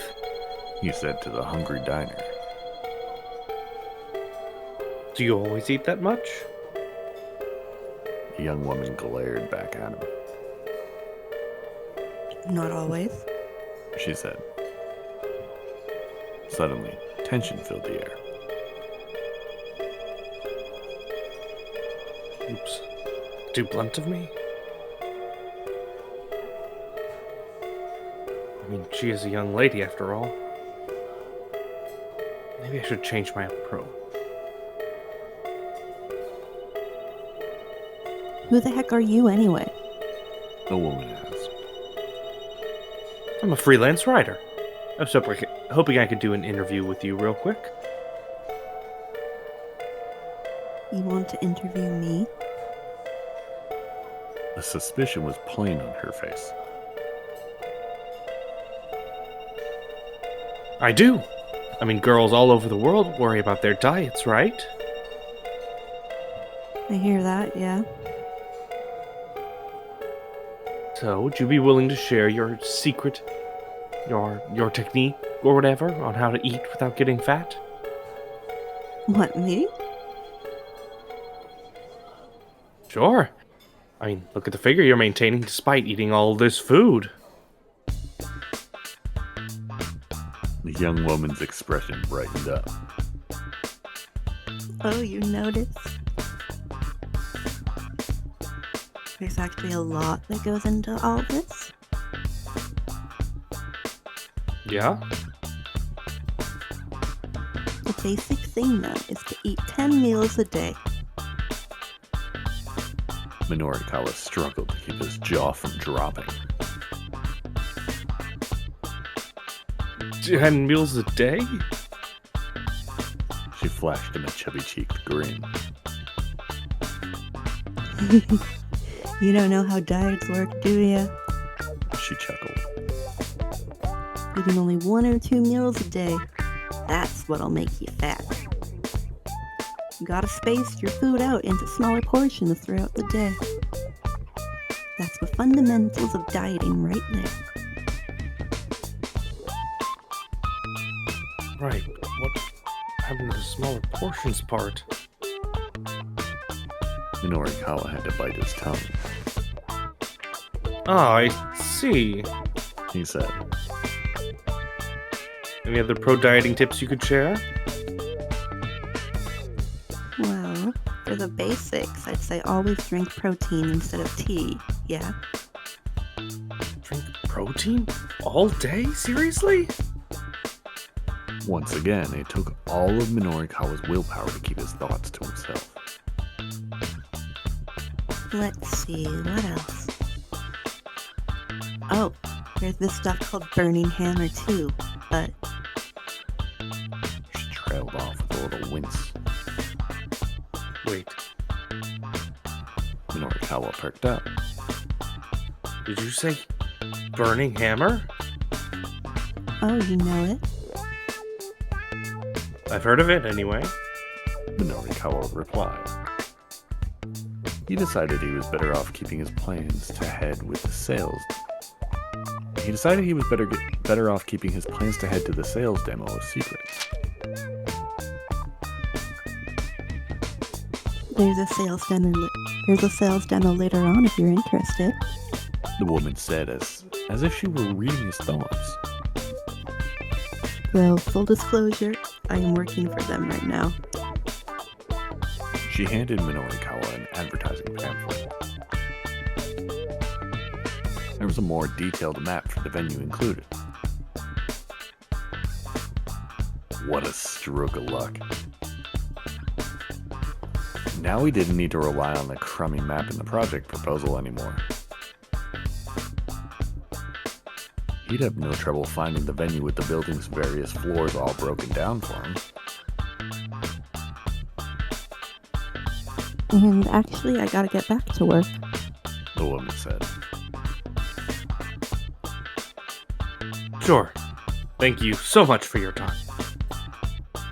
I'm gonna hang back and finish my copy here. The woman left the cafe and Minorikawa went back to his laptop.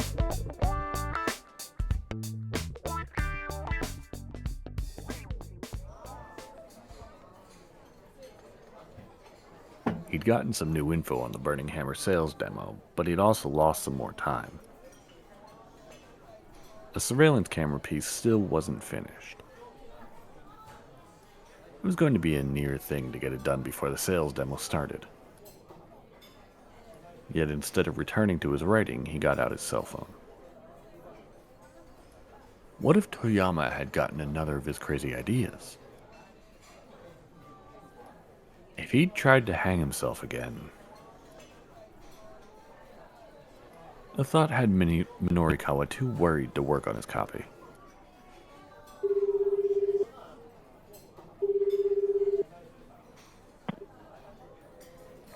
The phone rang several times before someone picked up. Mr. Toyama? Where are you right now? Minorikawa asked. Duck.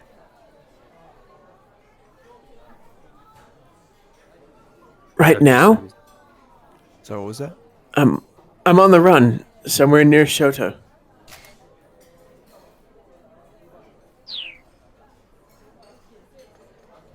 Toyama was speaking in an oddly hushed tone.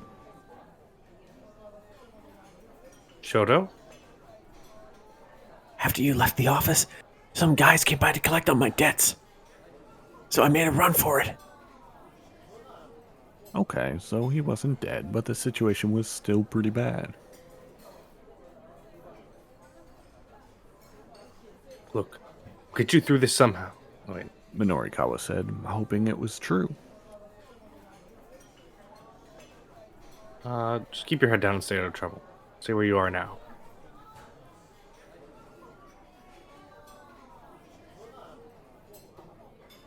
Stay where I am? But what am I supposed to do? Toyama's voice dropped in and out. It sounded like he was moving quickly. Find some place to hide and just lay low for a while. Minorikawa told him. All right. Toyama said weakly. He hung up. Minorikawa let out a deep sigh, then returned back to his laptop.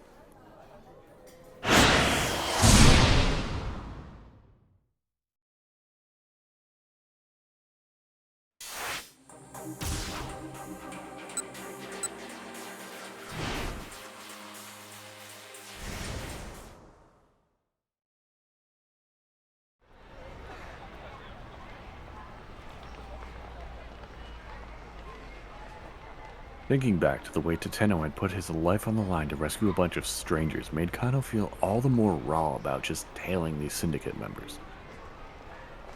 Letting the crooks just wander around wasn't going to bring Maria Osawa to safety. Of that, Kano was now certain.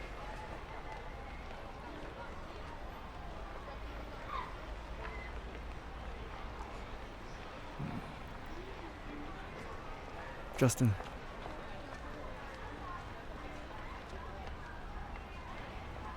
Shoot, it's bleeding pretty bad. He heard someone say behind him.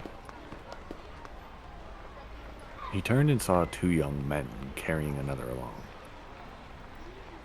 There was a towel wrapped tightly around the third's head. Hey, what happened? Kano asked. Shut your mouth. Wait. Was that Emilio's character that approached Achi? I think so. Yeah. Okay. Go for it? Okay. Yeah, just go for it. Shut your mouth.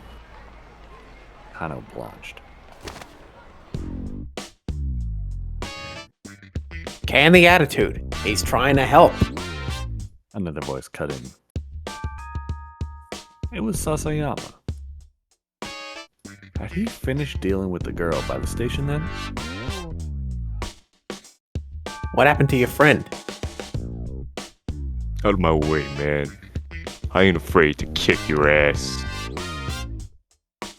Look, cut the crap and let me take a quick look. Sasayama unwrapped the towel from around the young man's head. Ooh, that's nasty. The young guy was a little more than a kid. His head was soaked red with blood. He appeared to be unconscious.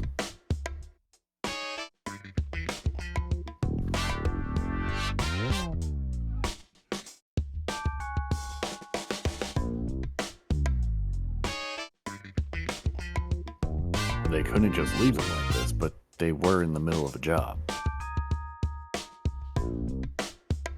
They should probably call Juvenile Affairs. Kano took out his cell phone so he could call the precinct. But Sasayama stopped him, then showed the two youngsters his badge. Oh, crap. You a cop? Sasayama nodded. Who are you kids with? The Bamfs?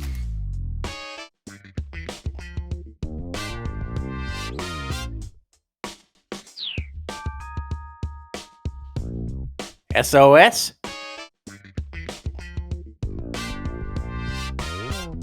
SOS. Admitted one of the young men after some hesitation. Who attacked you? Yo, it ain't like that. What was it like then? Infighting? The young man was silent. Sasayama must have been right on the mark. In the course of his police duties, Kano picked up a fair amount of street gossip from the young people in Shibuya. Lately, the scuttlebutt about the legendary SOS gang was that they were dealing with some internal strife. Look, don't worry about it. Oh, I get it. There's a hospital just down that way. Hurry up and get him there. The young man batted off Sasayama's offered hand and quickly hauled his friend away. Sounds like SOS is on the verge of breaking up all this infighting, huh? Kano asked. He kept his eyes on the young men as they headed off. Yeah, seems like it's been pretty rough. You know, with the original leader leaving and all. The detectives in Juvenile Affairs were well acquainted with the SOS's original leader.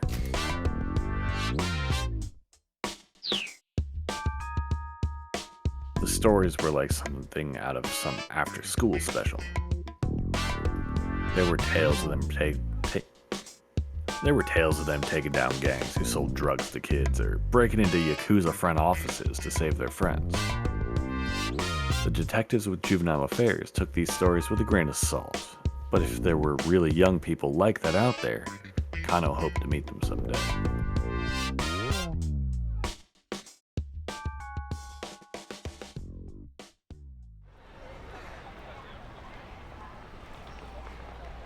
The detectives had to hurry to catch up with the man they were tailing. He was still strolling along, seemingly in no particular hurry. They kept him in sight as he crossed another pedestrian overpass and circled back around. Yeah, still following the same MO, huh? Sasayama grumbled. Guess so. Kano said. How'd things go with that girl? He was careful not to take his eyes off the mark as they talked. You were right. She's not part of this. Just one of those street evangelists or something. Oh yeah? Yeah. She kept asking me, but are you really happy with your life? Wigged me out. I bailed out of there quick. So, Sasayama? I'm thinking that Tachi case is going to get handed off again any moment now. Huh? Sasayama peered at the mark, who was scanning the plaza he'd just entered, apparently looking for someone. I take one side, take the other. Kano suggested. Sasayama's eyes went wide. Say what now? That way, we apprehend both perps involved with the handoff. Sasayama didn't reply. Look, HQ isn't thinking about the hostage safety. Kano said. but that needs to take priority here. Sasayama's face took on a rare solemnity. Disobeying a direct order is not something to do lightly.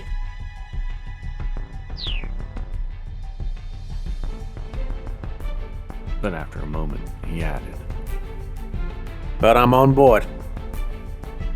I'm sick of all this wandering around anyway. That's the Sasayama I know.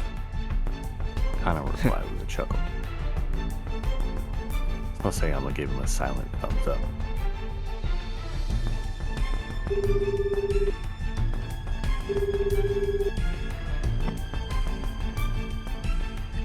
The two detectives took a position on opposite sides of the plaza. Kano called up Sasayama on his cell phone. You ready? He asked. Just give the word. There were only two non-Japanese people in the nearby crowd. Both were eyeing their surroundings anxiously. Kano was certain the handoff was about to take place. And then...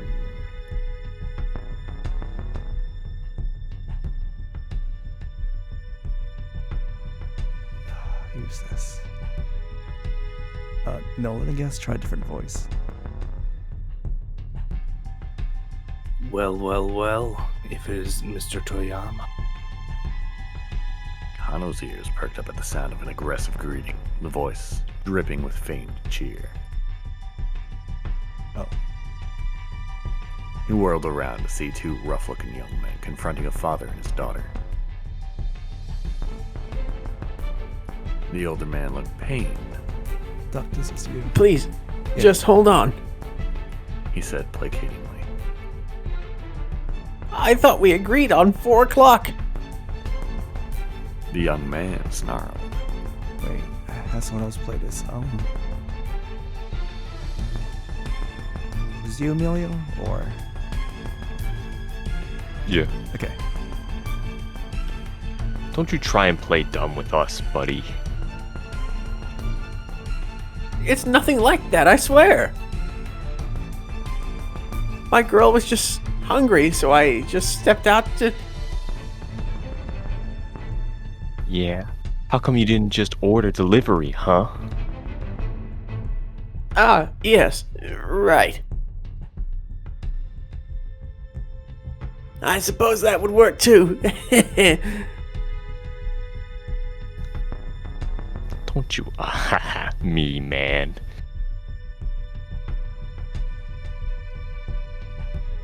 Kano watched the argument uneasily. The stranger's altercation put him in a bit of a spot. The crook he was tailing probably wouldn't risk handing off the case with an uproar like this going on. What's going on over there? Sasayama asked. I'm not sure. Kano replied. Looks like some kind of argument. Suspects are gonna The get... suspect... Oh, sorry. Actually, no, I don't know who this is. Is this me or you? Just go ahead. The suspects are gonna get wary on us. It's gonna screw up the whole handoff. Yeah, I know. So do something about it and get over here. Sasayama said. What? Find somewhere to shut him up and then get over here. Oh, sure. All right. Kano headed toward the argument.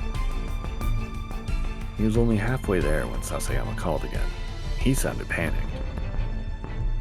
Hey, Kano! He made a run for it! Huh? Oh, crap! The man they'd been tailing had vanished in the brief time Kano had taken his eyes off him. Wait up! Kano shouted. Sasayama was racing after the suspect and Kano rushed to join him. The man was surprisingly quick, however, and neither detective managed to catch up. In fact, they soon lost sight of him amidst the teeming crowds. Frantically, they dashed through the streets as fast and as hard as they could.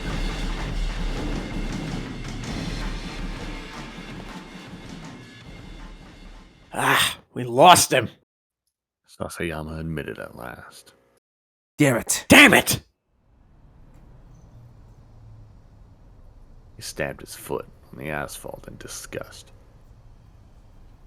Director Kuze, Kano gasped over the wireless. I'm sorry, but we lost a man with the Atachi case. There was a heavy sigh on the other end of the line. Kano braced himself. He wasn't going to be able to just weasel out of this one with just an, I'll do better next time. Sasayama, Kano, get your asses back to the precinct. Kuze out. With that, Kuze switched off the line.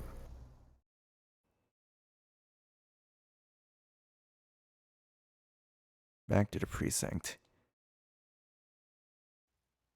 Kano knew full well what that meant.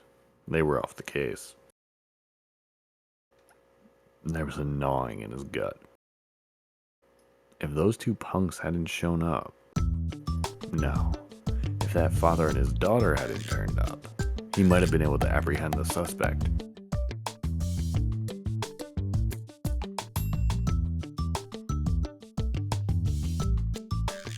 Oh, don't let it get you down. Sasayama said. I mean, paper pushing can be kind of fun. The look on his face, however, suggested he didn't think it was fun at all. Not one bit. With the air of two men heading to an execution, Kano and Sasayama trudged back toward the Shibuya precinct.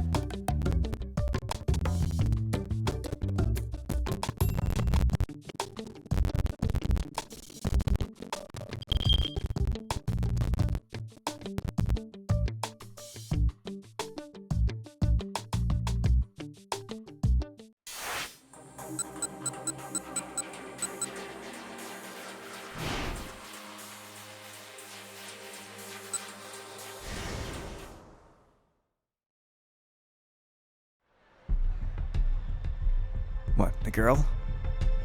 Asked Kano. Yeah. Wanna go hit her up? Sasayama could only mean one thing, questioning her. Yeah, let's go see what she knows. Sasayama and Kano hurried over to the girl.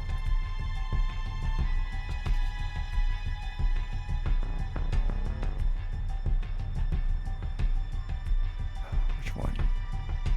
Excuse me, miss. I'd like to ask you a few... Are you happy with your life? The young woman shouted. She thrust her notepad in Kano's face.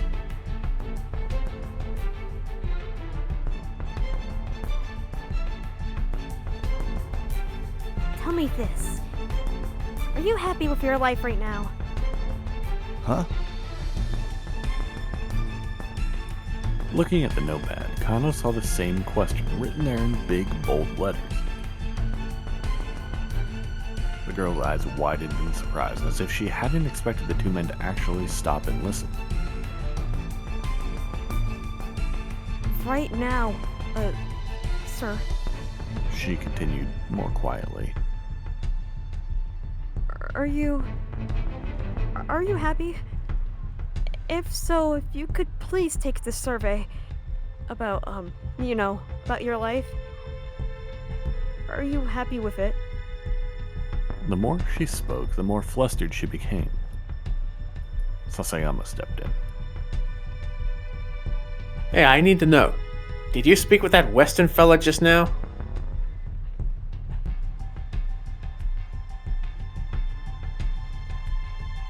Huh? No! That isn't what I am asking. Sir, are you happy with your life right now?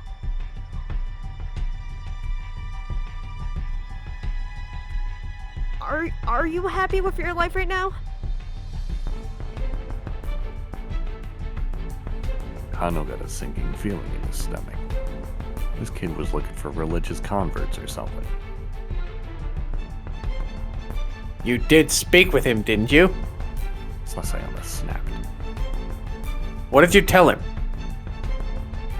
The girl's rambling abruptly ceased. Her already ruddy face went even redder, and tears welled up in her eyes. Poor kid.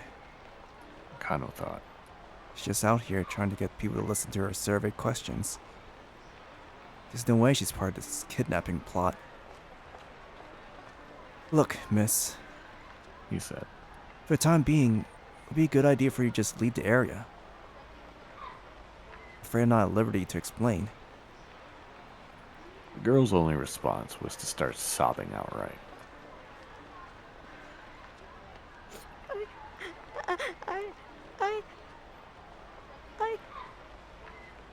I can't! I can't do this anymore! I want to go home! Kano and Sasayama exchanged awkward glances. I want to go home! I want to go home! Passerby began shooting curious looks at the trio.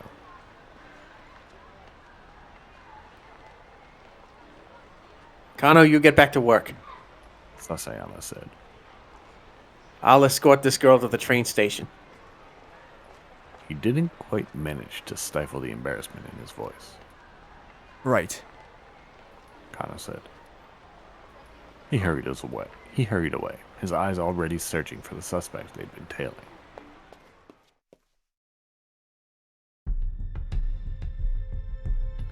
It didn't take long to find him.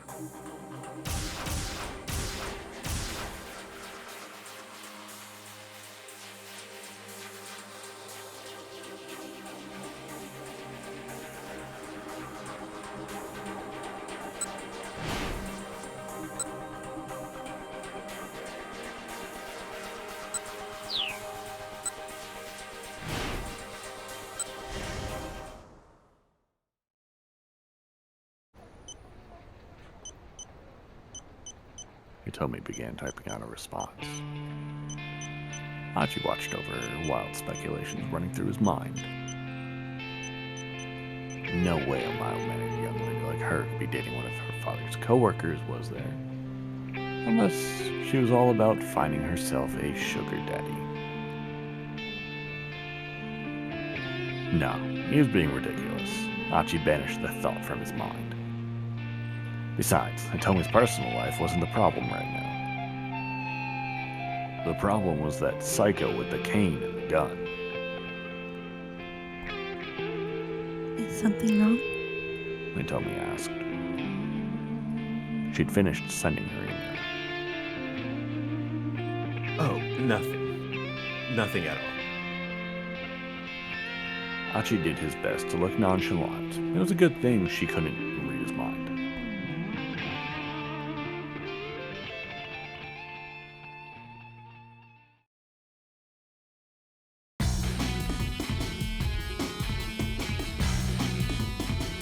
They exited Center Guy, resuming their approach toward Doginzaka by way of Maruya Macho. Another long detour to decrease their odds of running into the gun. They made an unlikely pair. Scruffy Achi, limbs lackadaisically swinging to hide his embarrassment, and brisk, purposeful Hitomi. Achi found himself watching her out of the corner of his eye. He could still feel her anxiety. He wished there was some way he could ease her fears.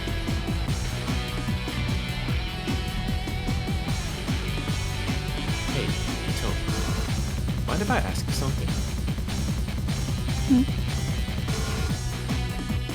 Sure, go ahead. Okay, so, like, I realize this might be kind of a weird question, but He put on a serious face.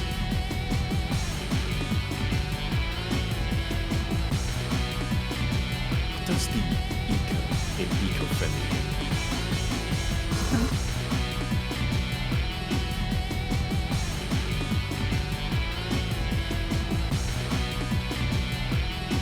Like, I know it's about helping the earth and all, but I don't know what it really means, you you know? Hitomi thought for a moment. I'm pretty sure it's short for the English word ecology, which is the science of examining the relationship between man and nature. Oh, right. Science. Pleased with himself, Achi chattered on excitedly. A faint smile crept back onto Hitomi's face.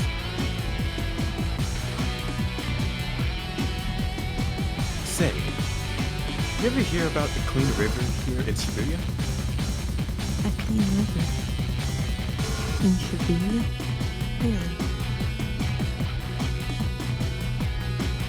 Ask 100 youngsters outside of Shibuya Station the same question, and you'd probably get that same answer 100 times. Yeah, the Shibuya River. You know, the drainage channel we saw earlier? Wait, that's the clean river you're talking about? By no reasonable definition was the Shibuya River what anyone would call clean. That's the one. Achi grinned at her confusion. See, the river used to be clean a long time ago. I read about it in this old book called Science Strikes Back.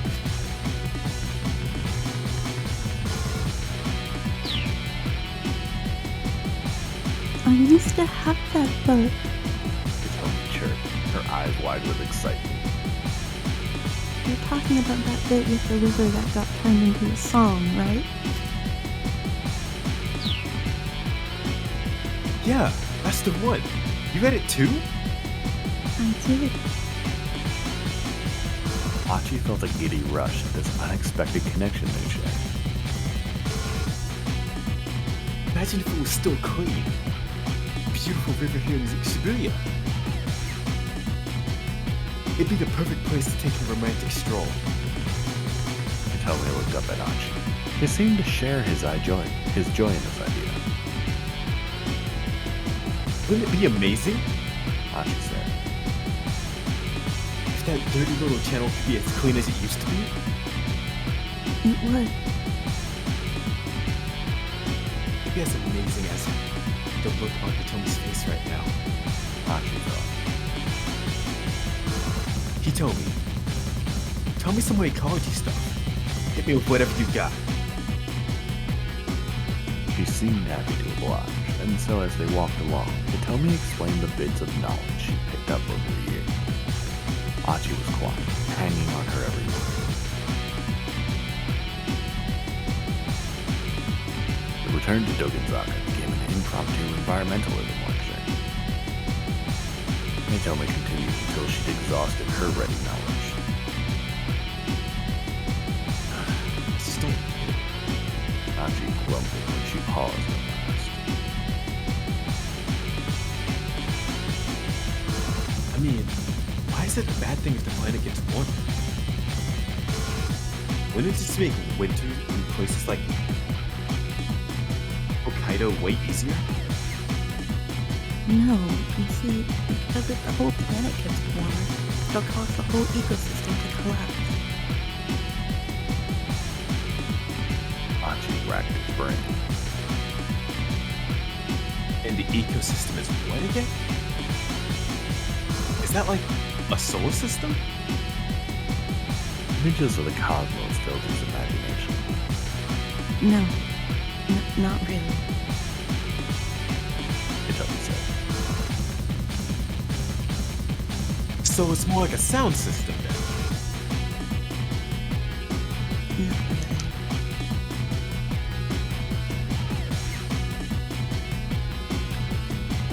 Oh, but anyway, you're saying the problem is with the,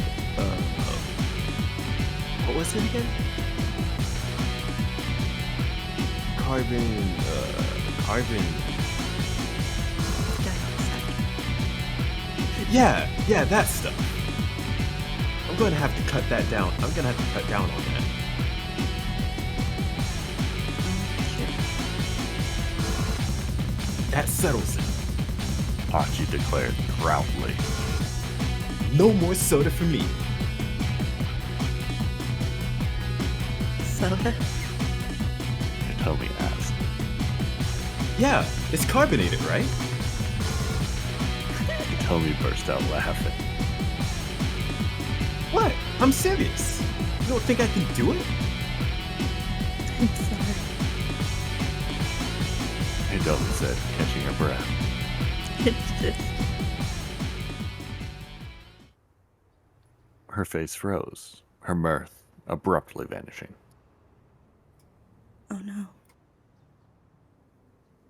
Huh? Achi stared at her face in alarm. What is it? He turned his attention in the direction Hitomi was looking. The man with the cane was bearing down on him.